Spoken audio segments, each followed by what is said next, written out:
बिस्मिल्लाहिर्रहमानिर्रहीम।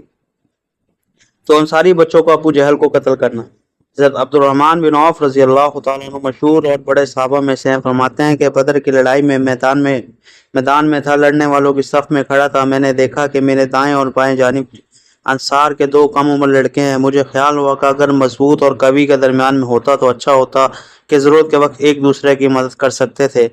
मेरे दोनों जानिब बच्चे हैं, ये क्या मदद कर सकें। इतने में इन दोनों लड़कों में से एक ने मेरा हाथ पकड़ कहा, चाचा जान तुम अबू जहल को पहचानते हो? मैंने कहा हाँ मैं पहचानता हूँ। तुम्हारी क्या गर्ज है? उसने कहा मुझे मालूम हुआ कि वो रसूलुल्लाह सल्लल्लाहु अलैहि वसल्लम की शान में गालियाँ बकता है। इस ज़ात पाक की कसम जिसके कब्जे में मेरी जान है, अगर मैं उसको देख लूँ तो उस वक्त तक उससे जुदा ना होऊंगा जब तक वो मर जाए या मैं मर जाऊँ। मुझे इस सवाल पर और जवाब पर ताज्जुब हुआ। इतने में दूसरे ने भी यही सवाल किया जो पहले ने कहा था। इसने भी कहा। इत्तफाकन मैदान में अबू जहल दौड़ता हुआ नजर आया। मैंने इन दोनों से कहा कि तुम्हारा मतलूब जिसके बारे में तुम मुझसे सवाल कर रहे थे वो जा रहा है। दोनों ये सुनकर तलवार हाथ में लिए हुए एकदम भागे चले गए और जाकर उस पर तलवार चलाना शुरू कर दी, यहाँ तक कि उसको गिरा दिया। ये दोनों साहिबजादे मुआज बिन आमिर बिन जमू और मुआज बिन अफरा हैं। मुआज बिन आमिर कहते हैं कि मैं लोगों से सुनता था कि अबू जहल को कोई नहीं मार सकता, वो बड़ी हिफाजत में रहता है। मुझे उसी वक्त से ख्याल था कि मैं इसको मारूंगा। ये दोनों साहिबजादे पैदल थे, अबू जहल घोड़े पर सवार था, सफ़ों को दुरुस्त कर रहा था। जिस वक्त अब्दुर्रहमान बिन औफ ने देखा कि ये दोनों दौड़े तो घोड़े पर सवार बराह रास्त हमला मुश्किल है, इसलिए एक ने घोड़े पे हमला किया, दूसरे ने अबू जहल की टांग पर हमला किया, जिससे घोड़ा भी गिरा और अबू जहल भी गिरा और उठ ना सका। ये दोनों हजरात इसको ऐसा करके छोड़ आए थे कि उठ ना सके, वहीं पड़ा तड़पता रहे।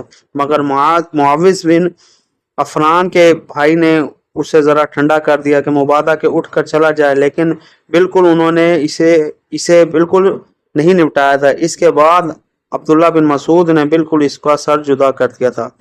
मुआज बिन आमिर कहते हैं कि जिस वक्त उसकी टांग पर हमला किया तो उसके लड़के इकरमा साथ था। उसने मेरे मोंडे पर हमला किया, जिससे मेरा हाथ कट गया और सिर्फ खाल में लटका हुआ रह गया। मैंने इस लटके हुए हाथ को कमर के पीछे डाल दिया, फिर दूसरे हाथ से लड़ता रहा। जब उस लटके हुए हाथ में दिक्कत हुई तो मैंने उसको पाँव के नीचे दबाकर जोर से खींचा और वो भी टूट गई जिस पे वो अटक रहा था, और मैंने उसको फेंक दिया। तो ये मेरे प्यारे अल्लाह पाक का कितना हमारे ऊपर एहसान है कि अल्लाह पाक ने वो मुशक्क़तें और वो आजमाइशें हमारे पे नहीं डाली जो उन सहाबा पर आई थी।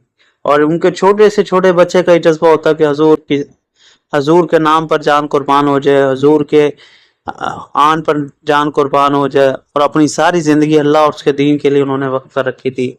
अल्लाह पाक आज हमसे ऐसी कुर्बानियाँ नहीं मांगता, लेकिन मेरे भाई हम पर भी आज बहुत सारे अल्लाह के हुक्म है और हुक्म मुतवज्जे होते हैं, और हजूर सल्लल्लाहु अलैहि वसल्लम की सुन्नतें हमारे तरफ मुतवज्जे होती हैं। हम कितनी उन सुन्नतों की लाज रख रहे हैं और कितना अपने आप को उसके लिए खपा रहे हैं। ज़रूरी है कि हम इन चीज़ों के लिए अपने आप को लगाएं, खपाएं, क्योंकि दुनिया हकीकी नहीं है, दुनिया हमेशा के लिए नहीं है। इस दुनिया के बाद एक और दुनिया है जिसमें सवाल जवाब है।